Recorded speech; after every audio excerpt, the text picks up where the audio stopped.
Hey Most Amazing Top 10 family, I'm your host CHARRED and welcome back to Most Amazing Top 10. We are back again with another Urban Legends video. It doesn't matter where you go in the world, every place has its own set of myths that have been built into the culture of the area, and I'm going to be going on a deep dive into some with today's list of top 10 scary Los Angeles Urban Legends Part 2. If you haven't seen Part 1, then make sure you go and check it out now. It was made by former Most Amazing Top 10 host Rebecca Felgate. A lot of you at home know her, and she did an amazing job, so you aren't going to want to miss that. As always, I would love it if you could like, comment, subscribe, and hit the little notification bell, and stick around for the whole video because I'm going to be doing some more pet shoutouts, which you guys love so much. If you want me to shout out your pet, you can hit me up on Instagram, and if any of you at home need some more Most Amazing content, then check us out on Instagram and Facebook. We are starting to do Facebook exclusive content. Anyone in need of merch should check out the link in the description below and use the offer code MA10 to get $5 off. And without taking any longer, let's get into this list. At number 10, we have earthquake weather. If you live in LA, then earthquakes are a constant fear. They happen all the time, and there's always that ominous tension of the massive earthquake that might wipe out all of California. I understand how that can make it hard to sleep, but some people think that an earthquake can be predicted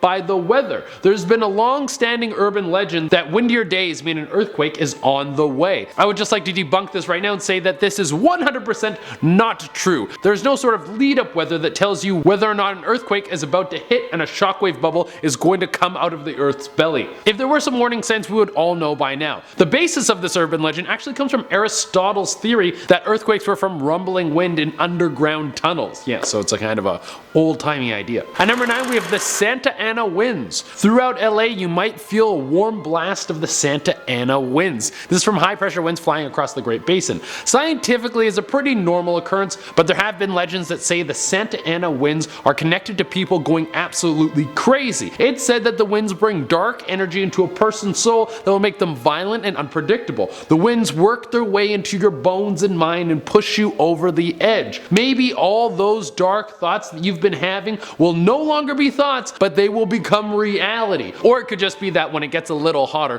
people get a little bit more irritable. But the supernatural theory is so much more exciting. At number 8, we have the Colorado Street Bridge. One of the most famous places in the Los Angeles area, this bridge stood the test of time in the rough earthquake environment of California. Even though the bridge stands as a monument to stability, it has actually built a rather poor reputation of building a main place for people to commit suicide. Now this could be because it's a very high bridge and that's all it really takes for a bridge to be a suicide location. But there's a ghostly myth that is attached to it. Apparently in the construction of the bridge back in 1912, a construction worker lost his footing and fell to his death. Not only that, but it's said that his body fell into wet concrete, and by the time anyone was able to get to him, he had sunken so deep in that no one could find him. This led to his body being encased in the bridge forever. Now his spirit is forever attached to the bridge, and his spirit is very angry, so angry that it goes out to find suicidal people to come to the bridge and persuades them to jump off. It's scary to think that there's a supernatural force in LA trying to undo all of my expensive therapy. At number 7, we have the Black Dahlia murder. This is one of the most famous murder mysteries in history. The story has been turned into most every imaginable form of entertainment.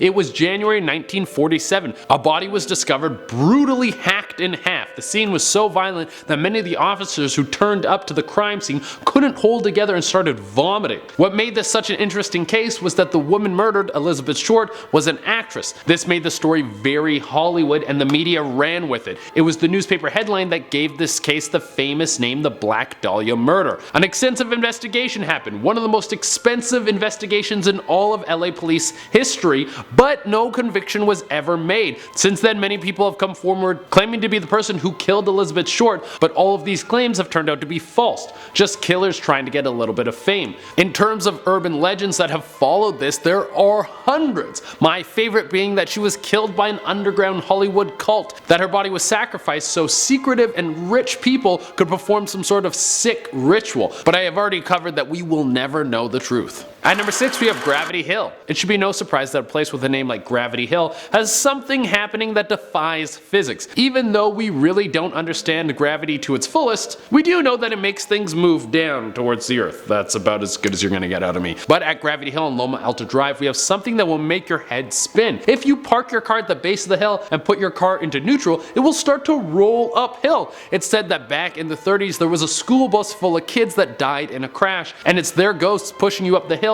to make sure you don't die in a horrible car wreck. It's even said that if you leave baby powder on your bumper, there will be little handprints left on your bumper. That's very scary. At number 5 we have Orson Welles in the pink. Here's a fun one for you. There has been an urban legend about Orson Welles that has been hanging around Tinseltown for over 50 years. The legend is that Orson Welles scarfed down 18 Pink's hot dogs in a single sitting. Now Orson was a big man in his later years, but 18 hot dogs thrown down your gut in one meal is pretty impressive. I mean for a regular person. I'm not trying to compare him to Kobayashi or Joey Chestnut. In the time it takes me to eat one hot dog, Joey scarfs down 10.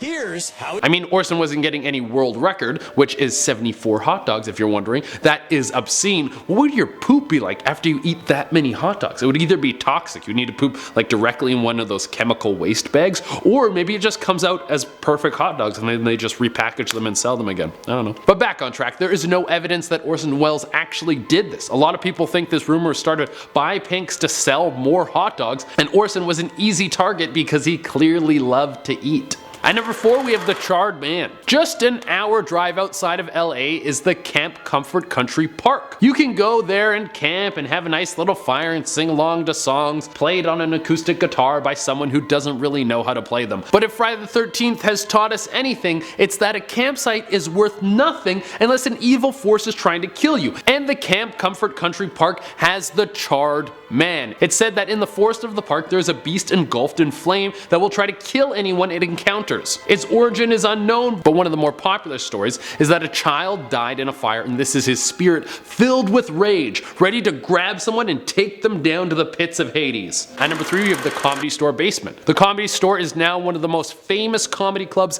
in the world, having all the heavy hitters perform there on a regular basis. But before it was a lightning rod for comedic talent, it was a restaurant called Ciro's. Not only was this place known for great cuisine, but it was also a boardroom for some of LA's greatest gangsters. Famous mobster Mickey Cohen used to hold meetings in the basement, and by hold meetings I mean he would torture people for information and then murder his competitors. Some employees of the Comedy Store said that they've heard screams from people yelling out for help while they're walking through the basement. That is very unsettling. At number 2 we have the Turnbull Canyon. What makes this canyon so spooky? It's just a very big hole in the ground. Well, lots of things make this place creepy. There have been a history of ghostly sightings all around the canyon. The ghost of a Native American man wandering around with glowing yellow eyes, as well as a ghost wolf said to hunt down anyone walking at night. But the creepiest one is about a cult that used to use the canyon to perform dark rituals. It says that the canyon was the perfect place to perform these practices because it was hidden away from the city, but also because the canyon has a dark energy that allowed the cult to connect to demons and other evil entities. It's even said that the cult would use child sacrifices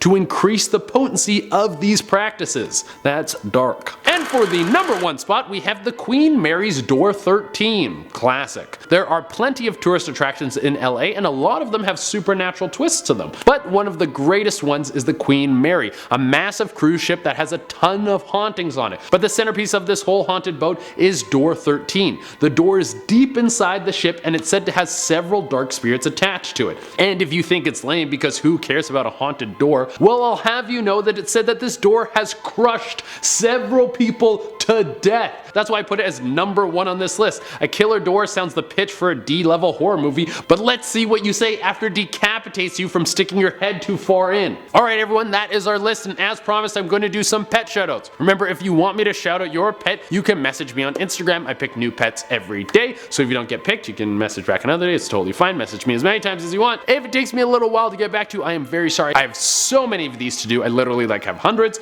and without taking any longer, let's shout out some pets. First, we have Lily's dog Kelfa. She's just a sweet girl. I want to snug her so bad. Look at that face. Oh my god. Aaron sent in his cat Ginger. I don't know why, but orange cats just are awesome. I think it's because they're like the only orange pet you can get. I really like them. Patty sent in Havana. Look at those beautiful blue eyes. Such a cutie. Next we have Saban's tabby cat, Sammy. This is one of the cutest pictures of all time. Are you looking at this? After we have Rob's cat, Tom. I like the combo of Rob and Tom. They're such a good team. And finally we have Rocky. Such a cute little puppy. Good way to wrap it up. Alright everyone, that is our list. As always, I would love it if you could like, comment, subscribe, and hit the little notification bell. Until next time, I have been CHESTNUT, and I'll see you in LA. Probably not like on a screen or anything. I'll probably just be going for the sun. Bye.